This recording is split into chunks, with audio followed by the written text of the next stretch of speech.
조갑제TV 시청자 여러분 안녕하십니까. 2024년 6월 29일 오전 11시입니다. 윤석열 대통령의 그동안의 국정 운영이나 행태를 보면은 이분이 수학에 매우 약하다는 것을 느낄 수가 있습니다. 의과대학 신입생 정원을 갑자기 66%나 늘리는 결정, 즉 2,000명 늘리는 결정으로 한국의 의료 시스템을 완전히 망가뜨리고 의료 대란을 일으킨 점이 바로 그렇습니다. 어떻게 2,000명이라는 숫자가 나오느냐 이겁니다. 알고 보니까 2,000명이라는 숫자의 과학적 근거가 없다는 것, 그리고 이 2,000명을 놓고 의료계와 진지한 논의를 한 적이 없다는 것이 재판 과정에서 밝혀졌습니다.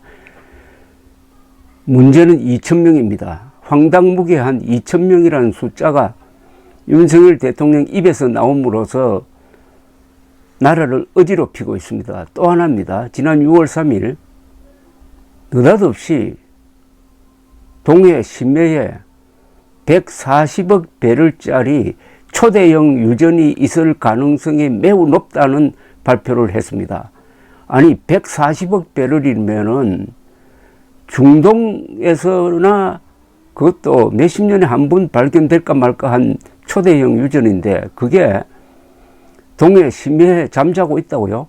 그동안 수십 구멍을 뚫었는데 나오지 않았는데 어떻게 이게 매우 가능성이 높습니까? 더구나 시추도 하기 전에 이것도 140억 배럴이라는 이 엄청난 수치에 대한 감각이 없는 윤석열 대통령이 발표함으로써 이걸 수습하느라고 지금 산자부와 석유공사가 땀을 뻘뻘 흘리고 있습니다.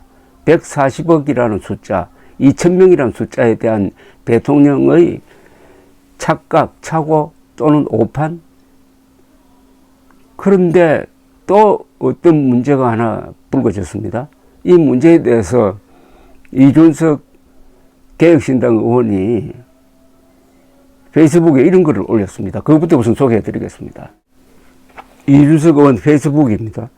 대한민국 모든 국민은 세월호 참사가 있던 날 어디서 어떻게 그 뉴스를 접하고 어떤 마음을 가지며 마음 아파했는지 기억할 겁니다. 마찬가지로 이태원 참사가 있던 날 저는 누구와 어떤 대화를 하다가 그것을 접했는지까지 생생하게 기억합니다. 이태원 참사의 소식을 접하고 좌익 세력의 공작을 의심해서 해야 할 일을 하지 않는 대통령이 있다면 대통령 자격이 없습니다. 참 나쁜 대통령입니다. 누군가는 대통령이 그랬을 리가 없다고 하지만 저는 그랬을 뿐이라고 생각하기에 단언합니다. 이준석 의원의 이 페이스북 글을 이해하려면 오늘 동아일보 사설을 소개하는 게 좋겠습니다. 사설 제목이 윤 이태원 참사 음모론 언급 사실인가입니다. 더불어민주당 출신인 김진표 전 국회의장이 지난 27일 일부 공개한 회고록에서 이태원 참사에 대하여 윤석열 대통령이 특정 세력에 의해 유도되고 조작된 사건일 가능성도 배제할 수 없다고 말했다고 밝힌 점을 들어서 사설이 이렇게 논지를 펴니다.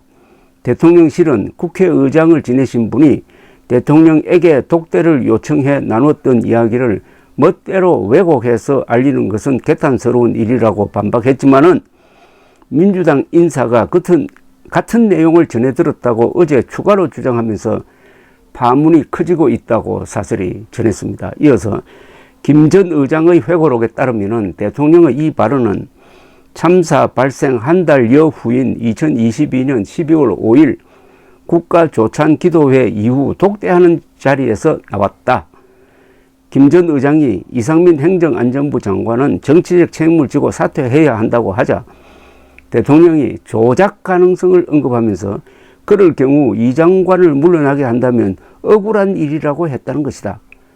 당시 민주당 원내대표였던 박홍근 의원도 그때 김 전 의장에게서 전해 들은 대화의 메모를 근거로 윤 대통령이 좌파 언론들이 사고 2, 3일 전부터 사람이 몰리도록 유도한 방송을 내보낸 이유도 의혹이라고 말했다고 주장했다. 김 전 의장이 공개한 회고록 내용만으로는 윤 대통령이 어떤 맥락에서 문제의 발언을 했는지 정확한 진위를 파악하기는 어렵다. 하지만 비극적인 참사의 진상을 밝히고 재발 방지 대책을 세워야 할 대통령이 극우 유튜버들이나 입에 올릴 음모론을 입법부 수장 앞에서 거론했다면 가벼이 넘길 일이 아니다. 참사 직후부터 언론의 취재를 통해 경찰과 구청이 대규모 인파가 몰릴 것을 예상하고도 사전에 별다른 대책을 세우지 않았고 압사를 우려하는 10여 차례의 112 신고 전화가 묵살된 사실이 줄줄이 드러났다. 여기에 음모론이 끼어들 데가 어디 있나? 국회의장이 임기를 마친 직후 회고록을 내고 현직 대통령과 단둘이 대화한 내용을 공개한 것이 진중한 처사로 보이진 않는다. 각종 음모론에 편승해 온 민주당이 음모론을 비난할 자격이 있는지도 의문이다. 하지만 대통령이 국정운영 과정에서 음모론에 귀를 기울였던 것이 사실인지 진상은 짚고 넘어가야 한다. 이전에도 윤 대통령이 대체 어디서 무슨 이야기를 들었기에 라는 의구심을 자아내게 하는 일이 없지 않았기에 더욱 그렇다. 이게 결론 부분이네요. 동아일보 사설은 이전에도 윤 대통령이 대체 어디서 무슨 이야기를 들었기에 라는 의구심을 자아내게 하는 일이 없지 않았기에 더욱 그렇다. 윤석열 대통령이 황당무계한 수치를 들고 나와가지고 국정을 어지럽히는 행동을 한 게 몇 번 있었는데 이때마다 그 뒤에 누구가 있는 것 아니냐, 누구 이야기를 들은 것 아니냐 하는 의심을 하고 있는 차이에 김진표 전 국회의장의 회고록에 그 비슷한 즉 음모론을 윤석열 대통령이 믿고 있다는 것을 암시하는 기록이 나왔기에 이준석 그리고 동아일보가 이런 주장을 편 것으로 보입니다. 윤석열 대통령과 그 주변에 또는 윤석열 대통령이 친하게 지내는 사람 중에 이 음모론을 좋아하는 사람들이 있는 것 같은 느낌을 주는 것은 사실입니다. 그 음모론 중에 뭐 여러 음모론이 있지만은 부정선거 음모론 2020년 4.15 선거에서 당시 야당 미래통합당이 참패한 것이 부정 투개표 때문이라고 주장하는 사람들이 많은데 그 사람들이 운영하는 유튜브를 윤석열 대통령이 즐겨보는 것 아니냐, 그러다가 영향을 받은 것 아니냐 하는 의심을 할 만한 요소가 있는 건 사실이죠.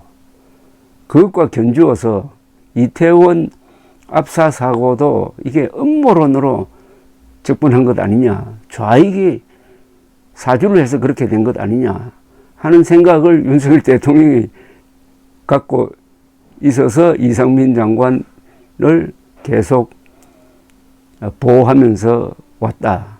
뭐 이렇게 지금 스토리를 구성할 수가 있겠는데 지금 현재 진행 중인 의료 대란과 현재 진행 중인 동해 석유 소동도 그런 음모론과 또 견주어서 음모론과 연결시켜서 이야기하면 또 이게 문제가 복잡해집니다.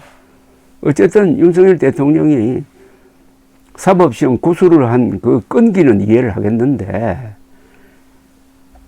그 사법시험 준비에 너무 급급하다가 보니까 수학적인 사고방식에 문제가 생긴 것 아니냐 하는 생각도 듭니다. 이 음모론에 넘어가는 사람들이 공통점이 수학이 약하다는 점입니다. 감사합니다.